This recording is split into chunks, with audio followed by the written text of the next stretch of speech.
શ્રી ગણેશાય નમઃ. મિત્રો, આપ જોઈ રહ્યા છો યુટ્યુબ, જેમાં અમારી ચેનલ શિવશક્તિ ગોવિંદમાં આપનું હાર્દિક સ્વાગત છે. આજે આપણે આ વિડીયોમાં ગીતાના અધ્યાયનો પાઠ કરીશું. કૃષ્ણાય વાસુદેવાય હરયે પરમાત્મને પ્રણત ક્લેશનાશાય ગોવિંદાય નમો નમઃ. ઓમ શ્રી પરમાત્મને નમઃ. કર્મ સંન્યાસ યોગ નામનો 5મો અધ્યાય. પછી અર્જુન બોલ્યા, હે કૃષ્ણ, તમે એક બાજુ કર્મોના સંન્યાસની અને વળી બીજી બાજુ કર્મયોગની પ્રશંસા કરો છો, તો આ બંનેમાંથી જે એક મારા માટે ચોક્કસપણે કલ્યાણકારી સાધન હોય તે કહો. આ રીતે અર્જુને પૂછવાથી શ્રી ભગવાન બોલ્યા, હે અર્જુન, કર્મ સંન્યાસ અને કર્મયોગ આ બે પરમ કલ્યાણ કરનારા છે, પરંતુ એ બંનેમાં કર્મ સંન્યાસ કરતાં કર્મયોગ સાધનમાં સુગમ હોવાથી શ્રેષ્ઠ છે. માટે હે મહાબાહુ, જે માણસ ન તો કોઈનો દ્વેષ કરે છે કે ન તો કશાયની આકાંક્ષા કરે છે, તે કર્મયોગી સદા સંન્યાસી જ સમજવા યોગ્ય છે. કેમ કે રાગ, દ્વેષ વગેરે ધંધો વિનાનો માણસ સુખપૂર્વક સંસારના બંધનમાંથી મુક્ત થઈ જાય છે.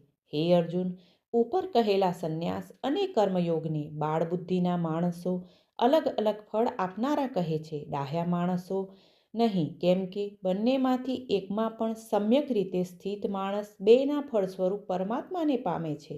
જ્ઞાનયોગીઓ વડે જે પરમધામ પ્રાપ્ત કરાય છે, કર્મયોગીઓ વડે પણ એ જ પ્રાપ્ત કરવામાં આવે છે. આથી જે માણસ જ્ઞાનયોગ અને કર્મયોગને ફળરૂપે એક જ જુએ છે, તે જ યથાર્થ જુએ છે. તેમ છતાં પણ હે મહાબાહો, કર્મયોગ વિના સંન્યાસ મન, ઇન્દ્રિય અને શરીર દ્વારા થતા સમસ્ત કર્મોમાં કર્તાપણાના ભાવનો ત્યાગ પ્રાપ્ત થવો મુશ્કેલ છે. જ્યારે ભગવત સ્વરૂપ મનન કરનાર કર્મયોગી પરબ્રહ્મ પરમાત્માને વિના વિલંબે પામી જાય છે. તેનું મન પોતાને વશ છે, જે જીતેન્દ્રિય છે, જેનું અંતકરણ વિશુદ્ધ છે, તથા સઘળા પ્રાણીઓના આત્મા સ્વરૂપ પરમાત્મા જ જેનો આત્મા છે, એવો કર્મયોગી કર્મ કરવો તો હોવા છતાં પણ તેનાથી લેપાતો નથી. હે અર્જુન, તત્વને જાણનારો સાંખ્ય યોગી તો જોતા, સાંભળતો, સ્પર્શ કરતો, સૂંઘતો, જમતો, ચાલતો, ઊંઘતો, શ્વાસ લેતો, બોલતો, ત્યાગતો, ગ્રહણ કરતો, તેમજ આંખો ઉગાડતો કે મીંચતો હોવા છતાં પણ સર્વ ઇન્દ્રિયો પોતપોતાના અર્થોમાં એટલે કે વિષયોમાં વર્તી રહી છે, એમ સમજીને નિશંકપણે એમ માને કે હું કશું જ નથી કરી રહ્યો. પરંતુ હે અર્જુન, દેહાભિમાનીઓ દ્વારા આ સાધન થવું અઘરું છે અને નિષ્કામ કર્મયોગ સુગમ છે. કારણ કે જે માણસ બધા કર્મોને પરમાત્મામાં અર્પીને તેમજ આસક્તિને છોડીને કર્મ કરે છે, એ માણસ જળથી કમળના પાંદડાની પેઠે પાપથી લેપાતો નથી. આથી કર્મયોગીઓ મમત્વ ભાવ રાખ્યા વિનાના કેવળ ઇન્દ્રિય, મન, બુદ્ધિ તેમજ શરીર દ્વારા થનારી સઘળી ક્રિયાઓમાં આસક્તિ ત્યજીને અંતકરણની શુદ્ધિ માટે કર્મ કરે છે. આથી જ કર્મયોગીઓ કર્મોના ફળને ત્યજીને ભગવત પ્રાપ્તિ સ્વરૂપ શાંતિ પ્રાપ્ત કરે છે. જ્યારે સકામ માણસ કામનાની પ્રેરણાથી ફળમાં આસક્ત થઈને બંધાય છે. હે અર્જુન, અંતકરણ જેના વશમાં છે, એવો સાંખ્યાયોગનું આચરણ કરનાર મનુષ્ય કશું ન કરતો કે ન કરાવતો રહીને જ નવદ્વારોના શરીરરૂપી ઘરમાં સઘળાય કર્મોને મનથી ત્યજીને આનંદપૂર્વક સચ્ચિદાનંદ પરમાત્માના સ્વરૂપમાં સ્થિત રહે છે. પરમેશ્વર માણસોના ન તો કર્તાપણાને, ન કર્મોને કે ન તો કર્મફળના સંયોગને સર્જે છે, પણ સ્વભાવ અર્થાત ત્રિગુણમય પ્રકૃતિ જ પ્રવર્તે છે.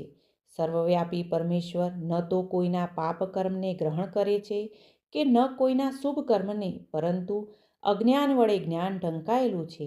એનાથી જ બધા અજ્ઞાની માણસો મોહ પામે છે.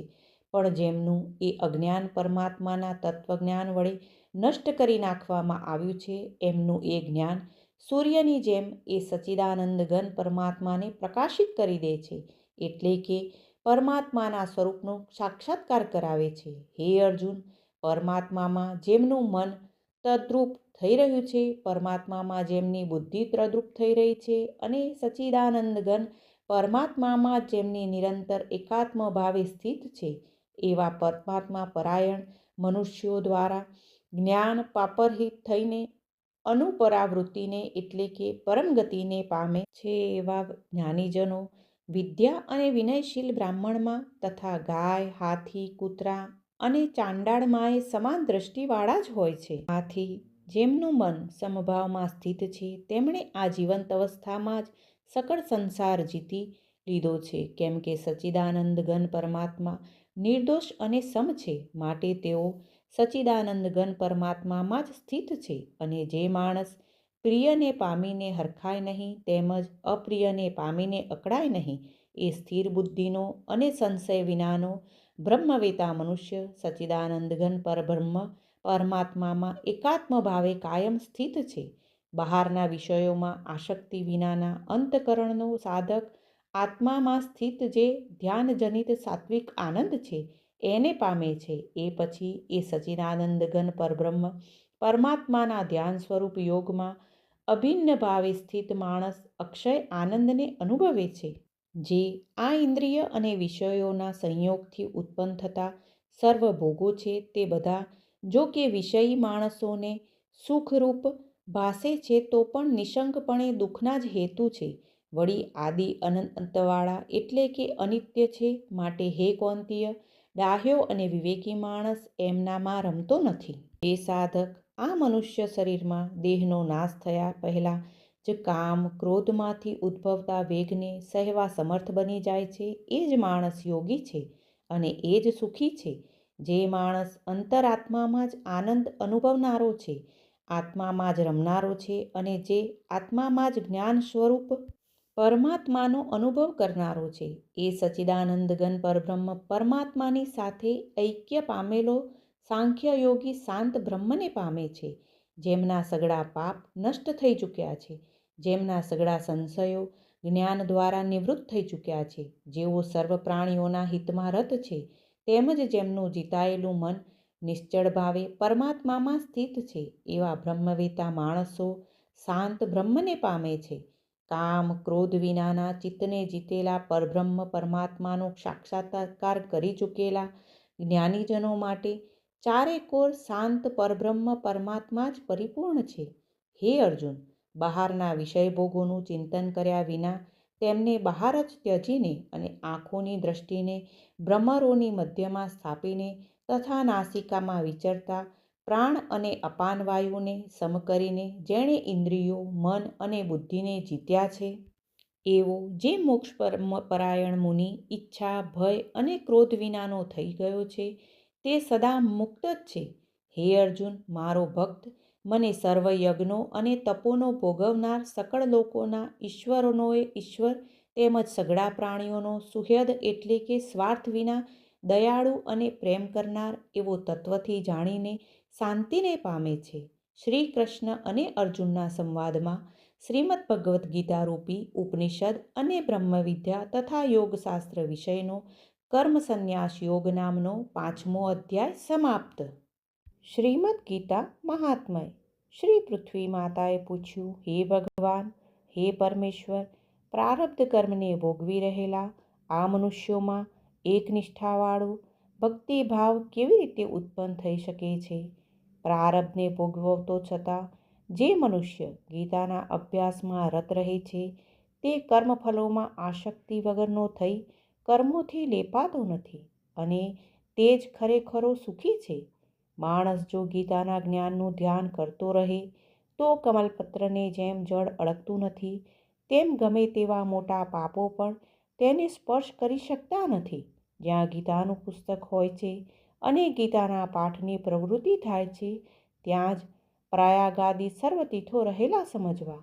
જ્યાં ગીતા પ્રવર્તે છે ત્યાં બધા દેવો, ઋષિઓ, યોગીઓ, નાગદેવતાઓ અને નારદ, ઉદ્ધવ, ગોપો, ગોપીઓ છે અને સહાયતા શીઘ્ર મળે છે. હે પૃથ્વી, જ્યાં ગીતાનું અધ્યયન ચાલે છે, જ્યાં ગીતા શીખવાય છે, જ્યાં ગીતાના વિચારો થાય છે ત્યાં હું નિસંદેહ હંમેશા રહેલો છું. ગીતાના આશ્રયે હું રહું છું.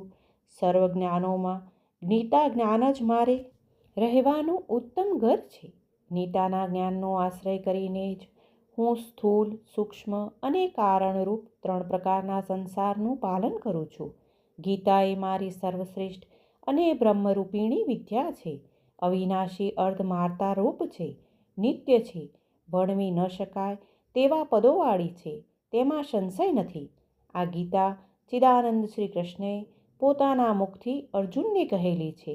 ત્રણેય વેદોના અને તત્વજ્ઞાનનો અર્થ ગીતામાં રહેલો હોવાથી તે મનુષ્યને સાચો આનંદ આપનારા છે.